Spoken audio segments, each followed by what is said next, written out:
lunch break today, Wesley had an interesting conversation with Charles. Charles told him that people were finding a lot of gold out west and made it sound as if he wanted to leave Cardiff for it. He kept talking about how nice it would be to get rich and live the high life. It almost sounded like he was asking Wesley to join him. Wesley didn't think there was any way that he could do that. He has a life here in Cardiff. He has a wife and a kid. He owns a beautiful house and has a job that allows him to live comfortably.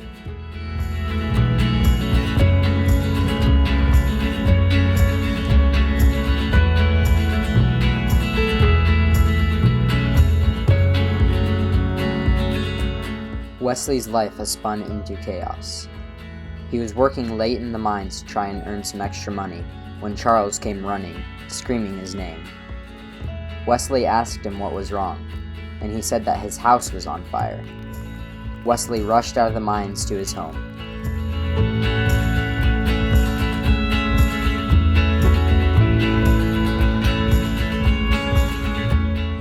The entire thing was on fire.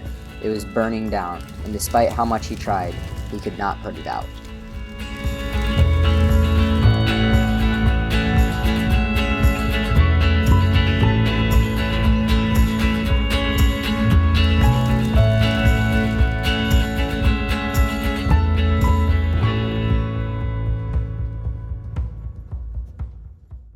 Wesley's life is in ruins. His house is burned down, with his family inside. He cannot believe that they are gone. He keeps thinking that he will wake up from a bad dream, but it isn't a dream. People keep telling him to keep his head up and not to focus on the negative, but that's all he can do. Everything he worked to get, everything he loved, is all gone. He doesn't see the point in going back to work. It just isn't worth it to him anymore. Mining coal for someone else and getting paid by someone else. He wishes he could do it on his own, but he can't do that here in Cardiff.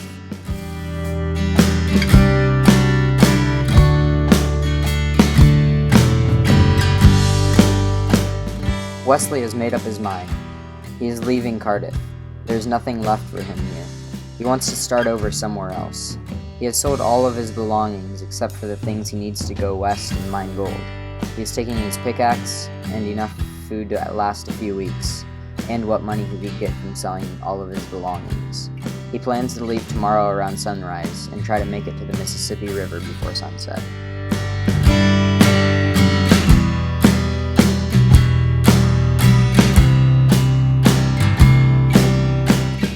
Yesterday was miserable.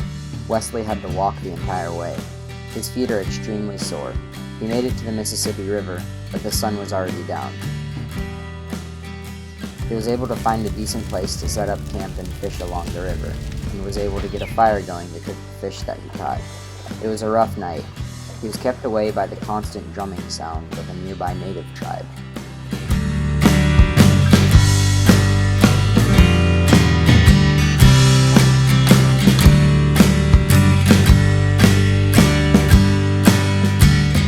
The past 2 days were quite eventful. After Wesley had packed up his camp by the river, he had to find a way to cross it. Thankfully, there was a peaceful spot not too far from where the camp was.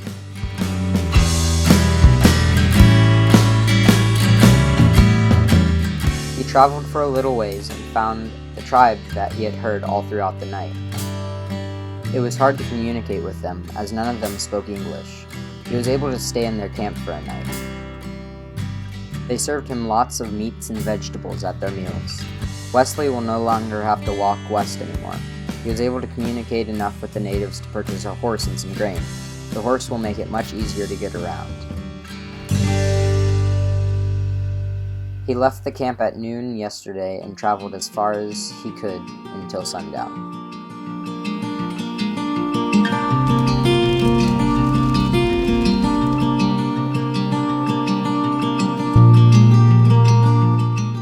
For the past few days, Wesley has been traveling non-stop.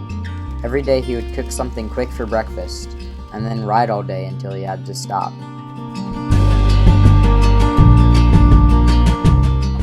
He mainly ate small game and fish along the way, maybe berries if there were any.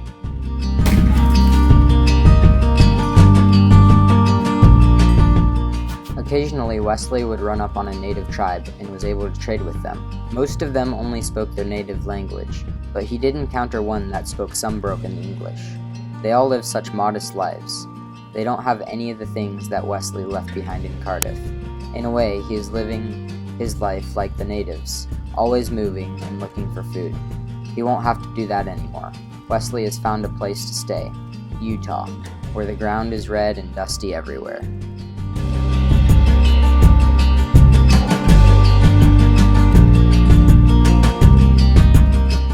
Wesley came up on a small town a few days ago.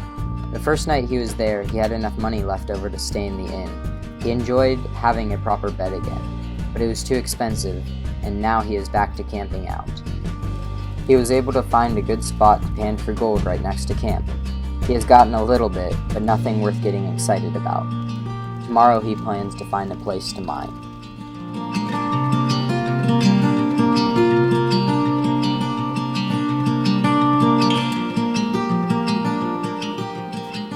Yesterday was a good day for Wesley. He was able to find a cave that should suit him well for gold. It is in an isolated area as well. There were several bullet-sized chunks that he was able to mine out already. Hopefully there will be more to come. He traveled into town with the gold and traded it for some new tools and food. His goal is that by the next few days, he will be able to start staying at the inn every night instead of out in a tent.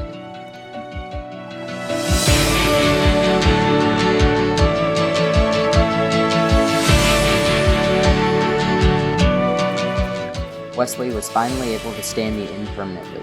He was getting enough gold every day to be able to pay for his room and enjoy the local saloon, but someone caught on. His cave was robbed.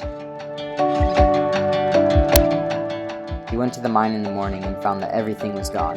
The old tools he had left and the gold was all gone.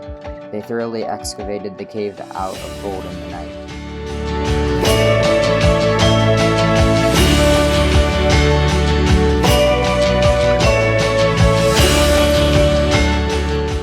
The past week had been difficult for Wesley. He had found several mines, but none had yielded anything near what his first mine did. There was the random nugget every so often, but nothing significant.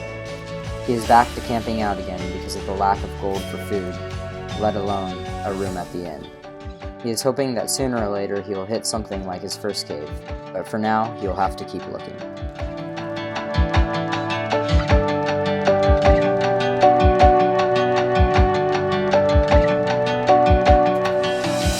It was all worth the adventure, all of the ups and downs, the long days riding, the days with little food, and the nights with little sleep. Every last bit was worth it. After several more failed mines, he found a cave. He has so much gold that he was able to get something better than a room in the inn. He is able to buy a house. It is much nicer than the one that he had in Cardiff. It has plenty of rooms and is full of top-of-the-line materials.